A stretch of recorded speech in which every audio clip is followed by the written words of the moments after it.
Alright, ladies and gentlemen, kamusta po kayong lahat dyan? Again, my name is Al. I'm KGOR from the Knights of Rizal in Cleveland, Ohio chapter. Presently, I am the archivist. We had our election in January, and our chapter commander is Sir Andy Lampa. I'm also the assistant of the overseas coordinator,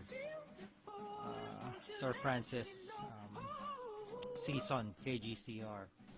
So this is the maiden show of our KGOR Knights of Rizal, and I'm happy to that hopefully we will be able to thrive and have more people watching. I'm new at this, so I don't know how it's coming out, but I definitely will give it a shot and see if it'll work out. I've been a member of the KOR, Knights of Rizal, since 2005. I was one of 4 postulates back then. All the other 3, unfortunately, are no longer involved. They're all good friends. The one that who recruited me, Reverend Armando Arellano, is the one who's busy with the ministry.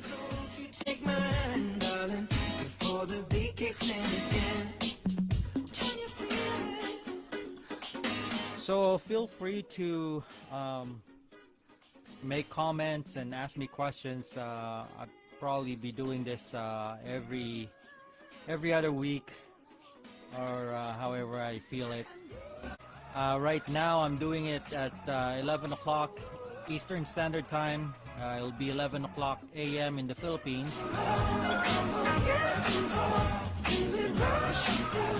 I think it's 5 o'clock in the West.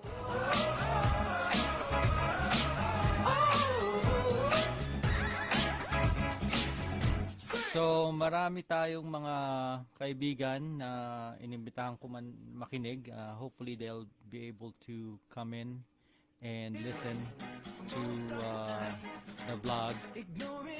Now, I wanted to start by saying that we've always had the mandate of having to propagate the life and works of Dr. Jose Rizal. In different ways we have been successful, and in different ways we have not been successful. We sometimes overlook that one very particularly important mandate in the Knights of Rizal. We've been tied up with everyday work. Obviously, being a Knight of Rizal is a part-time voluntary activity, and so we've not been sometimes we fall short, and that's okay as long as we consider that and we know that. I will try to make this short. On my previous blog I said that it's high time that we use Facebook to propagate the life and works of Rizal. There are certain advantages of using Facebook. First of all, this platform is very well appreciated and well used by in the whole world. A lot of bloggers, especially podcasters, whatever you call it, because we have to stay home and there's really not much to do while at home. I decided, oh hello Juan, Sir Jerry, thank you for tuning in. Um, the I've decided to take this time to do some research on Jose Rizal and maybe share it with you. Just small tidbits of the life of Jose Rizal. I know it could something like this. We've already taken it in school. Some of us who went to school in the Philippines, and so some of us just need a review. Incidentally, I am wearing a Knights of Rizal Montreal shirt and Montreal cap. This was given to me by our good friend from Montreal during the regional assembly. So I want to thank them for giving me this get up. So anyway, as I was saying, I decided to use this platform. It's cheap, you know, it's free, and it's appreciated. Facebook is appreciated by a lot of people, and so it's so easy to stay in your homes and be able to find it on your computer or your mobile phone. So some news that I have, incidentally, uh, I talked to our regional commander, Sir Dean Suba, 2 nights ago about the new phenomenon on the online uh, meetings that is being conducted by Knights of Rizal all over the world. In fact, the international headquarters actually did a consultation with the regional commanders using Zoom, and we were talking about how this phenomenon is really not in the bylaws, and so we were thinking of any type of legality that might come up of any actions taken in the meeting that could be challenged because this type of meeting is not in the bylaws and there's no guidelines on uh, having such. So we, when I say we, in the exchange of our talks, we decided that maybe it's better due to the extenuating circumstances of COVID. In fact, some of the members in the Knights of Rizal in Cleveland are excusing themselves from face-to-face meetings because until a vaccine is found, which could take as long as a year maybe, but hopefully by September, they're saying there would be a vaccine already, and people will start coming out. Uh, so there's a lot of appreciation for online meetings, Zoom specifically, but I think that any kind of meeting there has to be an agreement. So we were thinking maybe there should be a motion put in for a vote that treating online meetings the same as face-to-face meetings.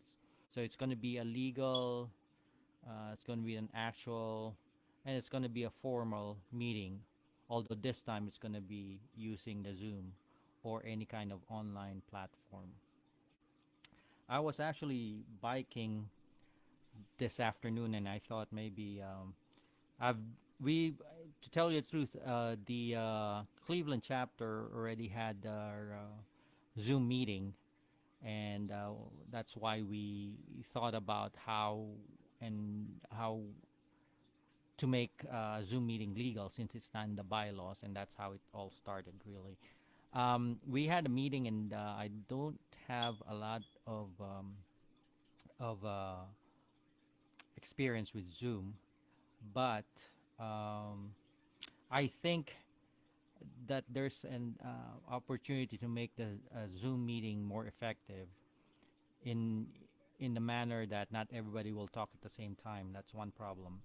So I think that we should mute the mic except for the presider, and the monitor should be on, so we know that the person is present, and that if you want to talk, you raise your hand and you wait to be recognized by the presider.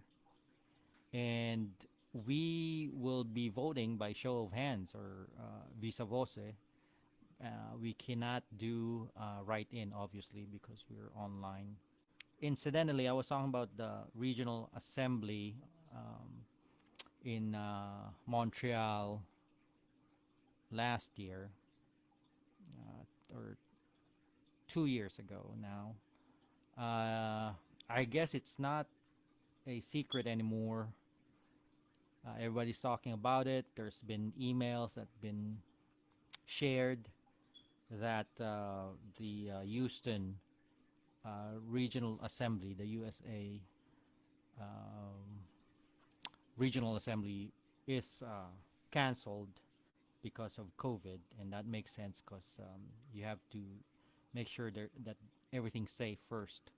And also, it might be a losing proposition because not everybody's willing to travel, especially from outside the United States, and expose themselves to possibly getting COVID 19. So, those are some of the tidbits that I can share with you um, tonight. Now, going to the topic that I wanted to talk about, Rizal's travel to the United States. Um, just like what I said with my previous video, I'll be using Saide, Life of and Works of Rizal. I think it's the name. It's kind of um, it's not hardbound and it's peeling off, but it's Saide second edition on Jose Rizal, and that's what I'm going to be using as my primary resource on talking about Rizal. So we know that in 1888, Rizal was en route actually to London via the USA. He was on board a ship um, that carried them. It's a steamer. It's called Belgic. And at that time, when they arrived in San Francisco, not everybody was able to come to land because the health department at that time wanted them to be quarantined. And this is similar to our quarantine. Um, and I talked about that already before. So I'd like to move on from that. So there's this one gentleman that actually Rizal was able to befriend in that trip from Hong Kong to San Francisco. And he met this Japanese human rights advocate. His name is Teko Suhiro, Suehiro. Just like Rizal, he was a novelist and a journalist. Um, However, um, he only spoke a little bit of English. And so this is what tied them together with Rizal during this trip. Rizal acted as interpreter until they reached London. They had a long relationship, almost 8 months, from Hong Kong to their travel to um, docking in San Francisco to New York and then to London. Um, so 8 months they were together from April 13 to December 1st, 1888. Both of them are kindred spirits, meaning they had a lot in common. Uh, Again, they were journalists. They like writing. They believed in human rights, and they were both um, unhappy with the way things are in their respective countries. Um, Incidentally, they never really met again after December 1st, 1888. However, Teko Suhiro published his diary and gave a very favorable impression of Dr. Rizal. Um, he he liked Rizal, and on page 135, he said that Rizal was an open-hearted man. He was not hair-splitting. He was an accomplished, good at picture, skillful in exquisite waxwork, especially. He also says that Dr. Mr. Rizal was a citizen of Manila in the Philippines, aged about 27 to 29. Young as he was proficient in 7 languages. I think it's more than 7. I believe it's 22. Uh, so, but anyway, so they really hit it off, him and Rizal. They arrived in May, late May in 1888 in London. Uh, Rizal, he Rizal of that's when actually Rizal spent a lot of time in the library, and I think at the end he wrote the Morga annotation during this trip. However, uh, Mr. Teko Shuhiro went back to Japan on December 1st. He had health concerns, and London was foggy, wintry, and it wasn't good for his health. So he went back in Japan, and he was actually elected in the Japanese parliament in 1890. Uh, One thing that they have in common is that just like Rizal, Teko Suhiro also published novels. That's according to Saide, was very similar to No Limitangere and El Filibusterismo. In 1891, he wrote and published Storm Over the Sea. That was very similar to what Rizal exposed. The theme was very similar to No Limitangere. And in 1894, 3 years after, he published The Big Ocean, which was again similar to El Filibusterismo according to Saide. Um, in 1896, at the age of 49, he actually died of a heart attack. He died 10 months before his friend Jose Rizal. So I don't know how their relationship was after that 8 months. The Saida said they never saw each other, but it's just nice when you meet somebody that has the same interest, not and the same passion.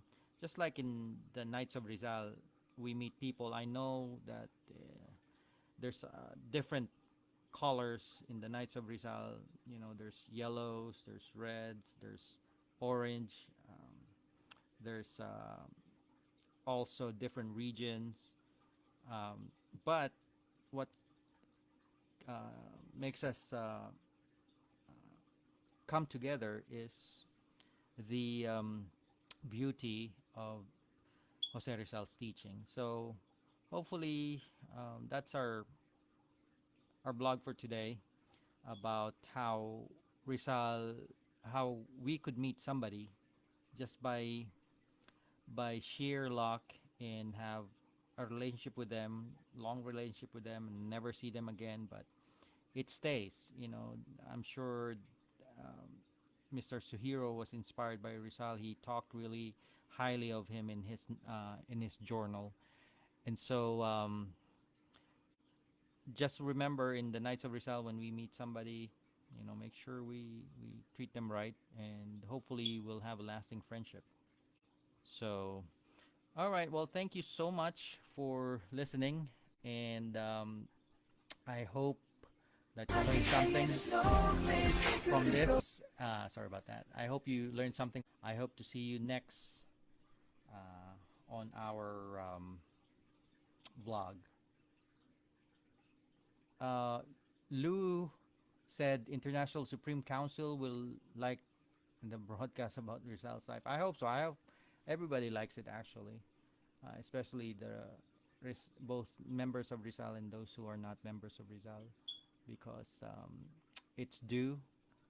We have this platform. We have the opportunity to spread his life and works learnings. So thank you so much, and I will end this video. And have fun and stay safe.